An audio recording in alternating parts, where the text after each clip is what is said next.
ಇನ್ನೊಂದು ಕಂಟೆಂಟ್ನ ಮತ್ತೊಂದು ವಿಡಿಯೋಗೆ ತಮಗೆಲ್ಲರಿಗೂ ಸ್ವಾಗತ ಅಂತ ಹೇಳ್ತಾ ನಾನು ರವಿ. ಇವತ್ತಿನ ವಿಡಿಯೋನ ಶುರು ಮಾಡ್ತಾ ಹೋಗೋದಾದ್ರೆ ಮೊದಲಿಗೆ ಈ ಸೀಸನ್ ಅಲ್ಲಿ RCB ವರ್ಸಸ್ KKR ತಂಡಗಳು ಮೊದಲ ಬಾರಿಗೆ ಫೇಸ್ ಟು ಫೇಸ್ ಆಗ್ತಾ ಇದ್ದಾವೆ.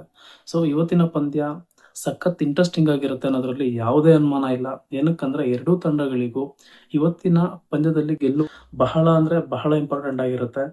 RCB ತಂಡಕ್ಕೆ ಇವತ್ತಿನ ಒಂದು ಪಂದ್ಯದಲ್ಲಿ ಏನಾದ್ರೂ ಗೆಲುವನ್ನ ಕಂಡ್ರೆ RCB ತಂಡ ಟೇಬಲ್ ಟಾಪರ್ಸ್ ಆಗೋದ್ರ ಜೊತೆಗೆ ಪ್ಲೇ ಆಫ್ಗೂ ಕೂಡ ಒಂದು ರೀಚ್ ಆಗುವಂತಹ ಒಂದು ಅವಕಾಶ ದಟ್ಟವಾಗಿದೆ.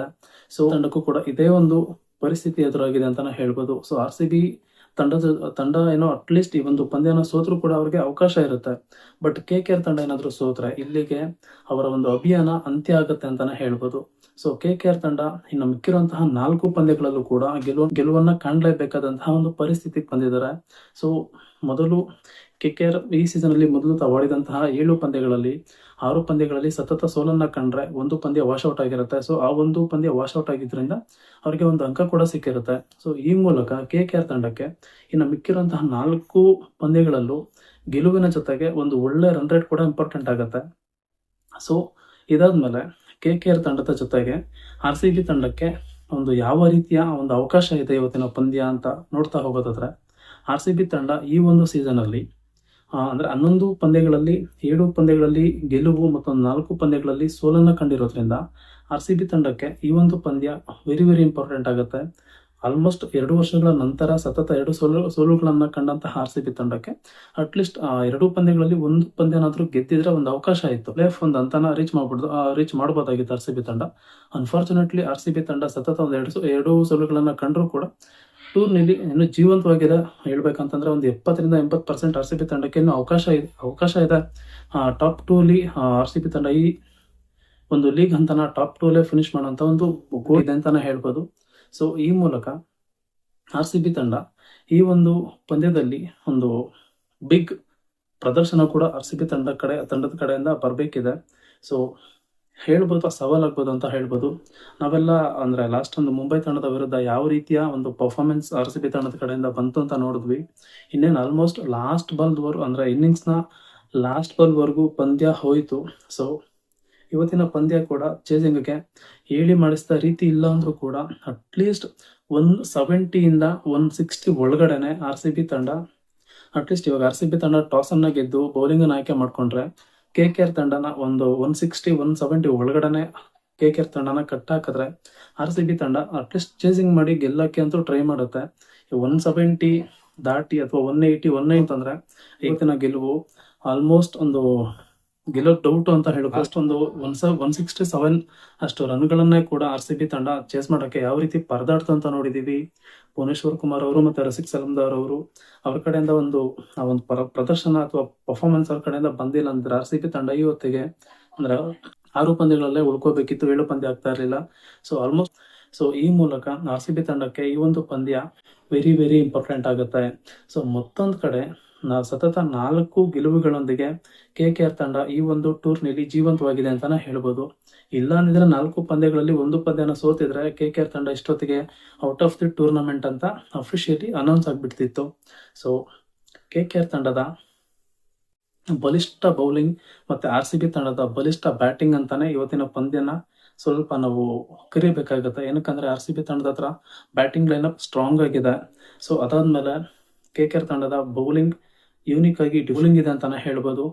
ಈ ಮೂಲಕ ಇವತ್ತಿನ ಪಂದ್ಯಕ್ಕೆ ನಾನಂತೂ ತುಂಬಾ ಅಂದ್ರೆ ತುಂಬಾ ಎಕ್ಸೈಟಿಂಗ್ ಆಗಿ ಕಾಯ್ತಾ ಇದ್ದೀನಿ. ನೋಡ್ತಾ ಹೋಗೋಣ ಏನಾಗುತ್ತೆ ಅಂತ. ಮೊದಲಿಗೆ RCB ತಂಡದ ಬ್ಯಾಟಿಂಗ್ ಯಾವ ರೀತಿ ಇದೆ ಅಂತ ನೋಡ್ತಾ ಹೋಗೋದಾದ್ರೆ, ಇವತ್ತಿನ ಪಂದ್ಯಕ್ಕೆ ಫಿಲ್ ಸಾಲ್ಟ್ ಅವರ ಲಭ್ಯತೆ ಬಹುತೇಕ ಖಚಿತ ಅಂತ ಹೇಳಲಾಗ್ತಾ ಇದೆ. ಏನಕ್ಕಂದ್ರೆ ಅವರು ಕಳೆದ ಸಂಡೇನೆ ಅಂದ್ರೆ ನಮ್ಮ RCB ತಂಡನ ಕೂಡ್ಕೊಂಡಿದ್ದಾರೆ ಅಂತ ಒಂದು ಮಾಹಿತಿ ಬರ್ತಾ ಇದೆ. ಅದಾದ್ಮೇಲೆ ಇಷ್ಟು ದಿವಸ ಜೇಕಬ್ ಪಟೇಲ್ ಅವ್ರ ಕಡೆಯಿಂದ ಅಂದ್ರೆ ಕಳೆದ ಪಂದ್ಯದಲ್ಲಿ ಮಾತ್ರ ಒಂದು 27 ರನ್ ಗಳಿಸಿದ್ರು. ಅದಾದ್ಮೇಲೆ ಅದಕ್ಕಿಂತ ಮುಂಚೆ ಒಂದು ಪಂದ್ಯದಲ್ಲಿ 20 ರನ್ ಗಳಿಸಿದ್ರು. ಅದು ಬಿಟ್ರೆ ಅವ್ರ ಕಡೆಯಿಂದ ಹೇಳ್ಕೊಳ್ಳುವಂತ ಪರ್ಫಾರ್ಮೆನ್ಸ್ ಬಂದಿಲ್ಲ. ಆದ್ರಿಂದ RCB ತಂಡ ಮತ್ತೆ ಫಿಲ್ ಸಾಲ್ಟ್ ಅವರನ್ನ ಪ್ಲೇಯಿಂಗ್ 11 ಒಳಗಡೆ ಕರ್ಕೊಂಡ್ ಬರ್ತಾರೆ ಅಂತ ಹೇಳ್ಬೋದು.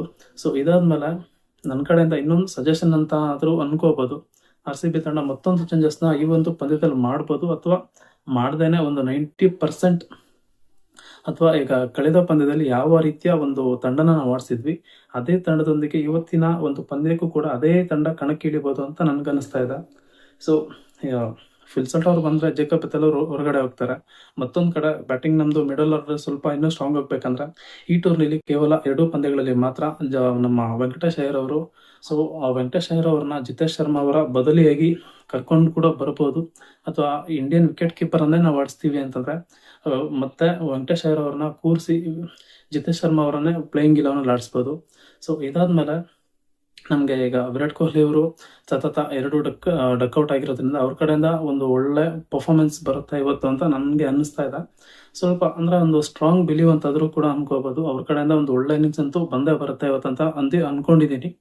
ಸೊ ಇದಾದ್ಮೇಲೆ 3ನೇ ಪ್ಲೇಸಲ್ಲಿ ಬ್ಯಾಟಿಂಗಿಗೆ ಬರುವಂಥ ಪಡಿಕ್ಕಲ್ ಅವರು, ಅಂದರೆ ತಂಡದ ನೋಡಿದರೆ ಪಡಿಕ್ಕಲ್ ಅವ್ರು ಸ್ವಲ್ಪ ಅಂದರೆ ಬ್ಯಾಟಿಂಗ್ ಸ್ವಲ್ಪ ಅಲ್ಲಿ ಇಲ್ಲಿ ಹೇಗಿದೆ, ಅವ್ರ ಕಡೆಯಿಂದ ಹೇಳ್ಕೊಳ್ಳುವಂಥ ರೀತಿಯಲ್ಲಿ ಈ ನಡುವೆ ಒಂದು 2ರಿಂದ 3 ಮ್ಯಾಚಸಲ್ಲಿ ಅವ್ರ ಕಡೆಯಿಂದ ರನ್ ಬರ್ತಾ ಇಲ್ಲ. ಅವ್ರ ಕಡೆಯಿಂದ ಕೂಡ ರನ್ ಬರಲಿ ಅಂತ ಕೇಳ್ಕೊಳ್ತಾ, ಅದಾದ್ಮೇಲೆ ಪಟ್ಟಿದಾರ್ ಅವರು ಈ first of the season IPL ಅಲ್ಲಿ ಅವ್ರ ಕಡೆಯಿಂದ ಫಿನಾಮಿನಲ್ ಪರ್ಫಾರ್ಮೆನ್ಸ್ ಅವ್ರ ಕಡೆಯಿಂದ ಬರ್ತಾ ಇತ್ತು. ಡೆಲ್ಲಿ ವಿರುದ್ಧ ಒಂದು ಪಂದ್ಯನ ಆಡ್ತೀವಿ ಬೆಂಗಳೂರು ಪಿಚ್ಚಲ್ಲಿ. ಆ ಒಂದು ಪಂದ್ಯದಿಂದ ಅವರ ಬ್ಯಾಟಿಂಗ್ ಲಯ ತಪ್ಪಿದೆ ಅಂತ ಹೇಳ್ಬೋದು. ಮತ್ತೆ ಅವರು ಕೂಡ ವಿರುದ್ಧ ಕೂಡ ಒಂದು ಅರ್ಧ ಶತಕನ ಗಳಿಸ್ತಾರೆ, 31 ಎಸೆತ, 61 ರನ್, 3 ಬೌಂಡ್ರಿ ಮತ್ತೊಂದು 6 ಸಿಕ್ಸರ್ ಕೂಡ ಅವರ ಒಂದು ಇನ್ನಿಂಗ್ಸ್ ಅಲ್ಲಿ ಸೇರಿರುತ್ತೆ. ಸೊ ಅವರು ಕೂಡ ಫಾರ್ಮಲ್ ಇದ್ದಾರೆ. ಬಟ್ ಲಾಸ್ಟ್ ಮ್ಯಾಚ್ ಅಲ್ಲಿ ಅವ್ರು ಒಟ್ಟಾಗಿದ್ದಂತಹ ರೀತಿ ಒಂದು ಕೆಟ್ಟ ಹೊಡೆತನ ಅಂತಾನೆ ಹೇಳ್ಬೋದು. ಸೊ ಅವ್ರ ಕಡೆಯಿಂದ ಕೂಡ ಒಂದು ಒಳ್ಳೆ ರನ್ ಬರಲಿ ಅಂತ ಕೇಳ್ಕೊಳ್ತಾ, ಅಕಸ್ಮಾತ್ ಈಗ ವೆಂಕಟೇಶ್ ಅಯ್ಯರ್ ಅವ್ರನ್ನ ಒಳಗಡೆ ಆಡಿಸಿಲ್ಲ ಅಂದ್ರೆ ಜಿತೇಶ್ ಶರ್ಮಾ ಅವರೇ ಇರ್ತಾರೆ. ಸ್ವಲ್ಪ ಅವರು ಅವ್ರ ಕಡೆಯಿಂದ ಒಂದು 12 ಎಸೆತ, ಒಂದು 18 ರನ್, ಮತ್ತೊಂದು 2 ಸಿಕ್ಸರ್ ಮತ್ತೊಂದು ಬೌಂಡ್ರಿ ಕೂಡ ಅವರ ಜಿತೇಶ್ ಶರ್ಮಾ ಅವರ ಇನ್ನಿಂಗ್ಸ್ ಅಲ್ಲಿ ಬಂದಿತ್ತು. ಸೊ ಅದೇ ಬ್ಯಾಟಿಂಗ್ನ ಇವತ್ತು ಕೂಡ ಮುಂದುವರಿಸಲಿ ಅಂತ ಕೇಳ್ಕೊಳ್ತಾ, ಅದಾದ್ಮೇಲೆ ಟಿಮ್ ಡೇವಿಡ್ ಅವರು ಬ್ಯಾಟಿಂಗ್ ಕೂಡ ಸ್ವಲ್ಪ ಅವರು ಲಕ್ನೋ ತಂಡದ ವಿರುದ್ಧ ಫಾರ್ಮ್ಗೆ ಬಂದಿದ್ರು. 17 ಎಸೆತ, 40 ರನ್, ಒಂದು 3 ಬೌಂಡ್ರಿ, ಒಂದು 4 ಸಿಕ್ಸರ್ ಅನ್ನು ಕೂಡ ಸಿಡಿಸಿದ್ರು, ಇಲ್ಲ ಅಂತ ಹೇಳ್ತಾ ಇಲ್ಲ. ಅವ್ರ ಕಡೆಯಿಂದ ಕೂಡ ಒಂದು ಫಿನಿಶಿಂಗ್ ಟಚ್ ಅವ್ರ ಕಡೆಯಿಂದ ಕೂಡ ಬರಬೇಕು. ಸೊ ಅದಾದ್ಮೇಲೆ ಕೃಣಾಲ್ ಪಾಂಡೆ ಅವರು ಆಬ್ವಿಯಸ್ಲಿ ಫಾರ್ಮಲ್ ಇದ್ದಾರೆ. ಶಫರ್ಡ್ ರನ್ ಅವ್ರ ಕಡೆಯಿಂದ ಒಂದು ಸ್ವಲ್ಪ ಇನ್ನಿಂಗ್ಸ್ ಹೇಳ್ಕೊಳ್ಳೋ ರೀತಿಯ ಪಾಂಡೆ ಅವರು ಜಿತೇಶ್ ಶರ್ಮಾ ಅವ್ರಿಗಾಗ್ಬೋದು, ಕೃಣಾಲ್ ಪಾಂಡೆ ಅವ್ರಿಗಾಗ್ಬೋದು, ಟಿಮ್ ಡೇವಿಡ್ ಅವ್ರಿಗಾಗ್ಬೋದು, ಅಟ್ಲೀಸ್ಟ್ ಸ್ವಲ್ಪ ಸಾಥ್ ಆದ್ರೂ ಕೊಟ್ರೆ ಆರ್ ಸಿ ಬಿ ತಂಡ ಗೆಲ್ಲೋದ್ರಲ್ಲಿ ಅನುಮಾನ ಇಲ್ಲ. ಸೊ ಆಸ್ ಯೂಶುವಲ್ ನಶರ್ ಕುಮಾರ್, ಜೋಶ್ ಹಜಲ್ವುಡ್, ಕೃಣಾಲ್ ಪಾಂಡ್ಯ, ಸುಯೇಶ್ ಶರ್ಮಾ ಮತ್ತೆ ರಸಿಕ್ ಸಲಾಮ್ದಾರ್ ಬ್ಯಾಲೆನ್ಸ್ ಆಗಿದೆ ಅಂತ ಹೇಳ್ಬೋದು. ಸೊ ಅವಶ್ಯಕತೆ ಬಂತು ಅಂದಾಗ ಕೃಣಾಲ್ ಪಾಂಡ್ಯ ಅವರು ಕೂಡ ಒಂದು 4 ಓವರ್ಗಳನ್ನ ಅವ್ರ ಕಡೆಯಿಂದ 4 ಓವರ್ ಇದ್ದೇ ಇರುತ್ತೆ. ಸೊ ಈ ಒಂದು ಅಂದ್ರೆ ಲಾಸ್ಟ್ ಪಂದ್ಯದಲ್ಲಿ ಏನು ಪರ್ಫಾರ್ಮೆನ್ಸ್ ಬಂದಿತ್ತು ಅದಕ್ಕಿಂತ ಇನ್ನೊಂದು ಸ್ವಲ್ಪ ಬೆಟರ್ ಆಗಿ ಆಡಿದ್ರೆ ಇವತ್ತಿನ ಪಂದ್ಯ RCB ತಂಡದಾಗಲಿದೆ ಅಂತ ಒಂದು ಸ್ಟ್ರಾಂಗ್ ಬಿಲೀವ್ ಇದೆ. ಸೊ ನೋಡೋಣ ಏನ್ ಮಾಡ್ತಾರೆ ಅಂತ. ಸೊ ಇನ್ನೊಂದು ಕಡೆಯಿಂದ KKR ತಂಡದ ಬೌಲಿಂಗ್ ನೋಡ್ತಾ ಹೋಗೋದಾದ್ರೆ, KKR ತಂಡದ 5 ಬೌಲರ್ಸ್, ಮೈನ್ ಬೌಲರ್ಸ್ ಇವರು. ಪ್ರತಿಯೊಂದು ಪಂದ್ಯಕ್ಕೂ ಕೂಡ ಅವರು ಗೆದ್ದಿರುವಂತಹ 4 ಪಂದ್ಯಗಳಲ್ಲೂ ಕೂಡ ಈ ಒಂದು 5 ಬೌಲರ್ಸ್ ಅನ್ನೇ KKR ತಂಡ ಕಣಕ್ಕಿಳಿಸ್ತಾ ಇದೆ. ವೈಭವ್ ಅವರ, ಕಾರ್ತಿಕ್ ತ್ಯಾಗಿ, ಮತ್ತೆ ಅನುಕೂಲ್ ರಾಯ್, ಸುನಿಲ್ ನಾರಾಯಣ್ ಮತ್ತೆ ವರುಣ್ ಚಕ್ರವರ್ತಿ. ಅದರಲ್ಲೂ ವರುಣ್ ಚಕ್ರವರ್ತಿ ಅವರು ಕಳೆದ ಒಂದು 3 ಪಂದ್ಯಗಳಲ್ಲಿ, 2 ಪಂದ್ಯಗಳಲ್ಲಿ ಅವ್ರಿಗೆ man of the match performance match award ಬಂದಿದೆ. ಸೊ ಅವರ ಬೌಲಿಂಗ್ ಬಗ್ಗೆ ಕೂಡ RCB ತಂಡ ಒಂದು ಸ್ವಲ್ಪ ಗಮನ ವಹಿಸ್ಬೇಕಾಗತ್ತೆ. ಏನಕ್ಕಂದ್ರೆ ಅವರು ಇವತ್ತು ಬೌಲಿಂಗ್ ಮಾಡಬೇಕಾದ್ರೆ ಅಥವಾ RCB ಬ್ಯಾಟಿಂಗ್ ಮಾಡಬೇಕಾದ್ರೆ ಸ್ವಲ್ಪ ಟ್ರಿಕ್ಕಿ ಅನಿಸ್ಬೋದು ಪಿಚ್. ಸೊ ಮುಂಬೈ ವಿರುದ್ಧ ನೋಡಿದ್ವಿ, RCB ತಂಡ ಆಗ್ಬೋದು, ಮುಂಬೈ ತಂಡ ಆಗ್ಬೋದು, ಯಾವ ರೀತಿ ಒಂದು ರನ್ ಗಳಿಸ್ಲಿಕ್ಕೆ ಪರದಾಟ ಮಾಡ್ತಾ ಇದ್ರು 2 ತಂಡಗಳು ಅಂತ. ಸೊ ಇದನ್ನ RCB ತಂಡ ಗಮನದಲ್ಲಿಟ್ಕೋಬೇಕಾಗತ್ತೆ. ಕಾರ್ತಿಕ್ ತ್ಯಾಗಿ ಅವರಾಗ್ಬೋದು, ವೈಭವ್ ಅರೋರ್ ಅವರಾಗ್ಬೋದು, ಅವ್ರ ಕಡೆಯಿಂದ ಒಂದು ಗುಡ್ ಲೆಂತ್ ಯಾರ್ಕರ್ಸ್ ಚೆನ್ನಾಗೇ ಬರ್ತಾ ಇದೆ. ಸೊ ಇವತ್ತಿನ ಪಂದ್ಯನ ನೋಡ್ಕೊಂಡು ಆಡ್ಬೇಕಂತ ಕೇಳ್ಕೊತಾ ಇದೀವಿ RCB ತಂಡಕ್ಕೆ. ಅದು ಬಿಟ್ರೆ KKR ತಂಡದ ಬ್ಯಾಟಿಂಗ್ ಲೈನಪ್ ನೋಡ್ತಾ ಹೋಗೋದಾದ್ರೆ, ಅಜಿಂಕ್ಯ ರಹಾನೆ ಅವರು ಅಷ್ಟೊಂದು ಹೇಳ್ಕೊಳ್ಳುವಂತ ಟಚ್ ಅಲ್ಲಿಲ್ಲ. ಫಿನ್ ಅಲೆನ್ ಅವರು ಕಳೆದ ಒಂದು ಪಂದ್ಯದ ಶತಕ ಸಾಧಕ. ಅವರು ಕೂಡ ಇವತ್ತಿನ ಒಂದು ಪಂದ್ಯದಲ್ಲಿ ಒಂದು ಒಳ್ಳೆ ಕಾನ್ಫಿಡೆನ್ಸ್ ಅಲ್ಲಿ ಇರ್ತಾರೆ. ಅದು ಬಿಟ್ಟರೆ ನಮಗೆ ರಿಂಕು ಸಿಂಗ್ ಅವರು ಮತ್ತೆ ಮೇನ್ ಪ್ಲೇಯರ್ಸ್ ಅಂತ ನೋಡ್ತಾ ಹೋಗೋದಾದ್ರೆ, ರಿಂಕು ಸಿಂಗ್ ಅವರಾಗ್ಬೋದು, ಕ್ಯಾಮರನ್ ಗ್ರೀನ್ ಅವರಾಗ್ಬೋದು, ಇವರೆಲ್ಲರೂ ಕೂಡ ಇವತ್ತು RCB ಕೆಲವೊಂದ್ಸರಿ ಏನಾಗುತ್ತೆ, RCB ತಂಡದ ವಿರುದ್ಧನೇ ಇವರೆಲ್ಲ ಫಾರ್ಮ್ ಬಂದ್ಬಿಡ್ತಾರೆ. ಅದು ಇವಾಗಿಂದ ಅಲ್ಲ, ಅವಾಗಿಂದನೂ ಹಂಗೆ ಬಂದಿದೆ. ಸೊ ನೋಡೋಣ ಏನಾಗುತ್ತೆ ಅಂತ. ಸೊ ಎನಿಹೌ ಇವತ್ತು RCB ತಂಡ ಏನಾದ್ರೂ ಗೆದ್ರೆ RCB ತಂಡಕ್ಕೆ 99% ಪ್ಲೇ ಆಫ್ಗೆ ಕ್ವಾಲಿಫೈ ಆಗ್ತಾರೆ ಅಂತ ನನ್ನ ಒಂದು ಸ್ಟ್ರಾಂಗ್ ಬಿಲೀವ್ ಇದೆ. ಮತ್ತೆ ಅಷ್ಟೇ ಒಂದು ಒಳ್ಳೆ ಪರ್ಫಾರ್ಮೆನ್ಸ್ ಕೂಡ RCB ತಂಡದ ಕಡೆಯಿಂದ ಬರಬೇಕಾಗಿದೆ ಅಂತ ಕೇಳ್ಕೊಳ್ತಾ, ಸೊ ಇದಿಷ್ಟನ್ನ ಹೇಳ್ತಾ ಈ ವಿಡಿಯೋನ ದಿನಕ್ಕೊಂದು ಕಂಟೆಂಟ್ ಯೂಟ್ಯೂಬ್ ಚಾನಲ್ ಅನ್ನ ಯಾರೆಲ್ಲ ಇನ್ನೂ ಸಬ್ಸ್ಕ್ರೈಬ್ ಮಾಡ್ಕೊಂಡಿಲ್ವೋ ದಯವಿಟ್ಟು ಸಬ್ಸ್ಕ್ರೈಬ್ ಮಾಡ್ಕೊಳ್ಳಿ ಅಂತ ಕೇಳ್ಕೊಳ್ತಾ ನನ್ನ ಈ ಒಂದು ವಿಡಿಯೋನ ಇಲ್ಲಿಗೆ ಮುಗಿಸ್ತಾ ಇದ್ದೀನಿ.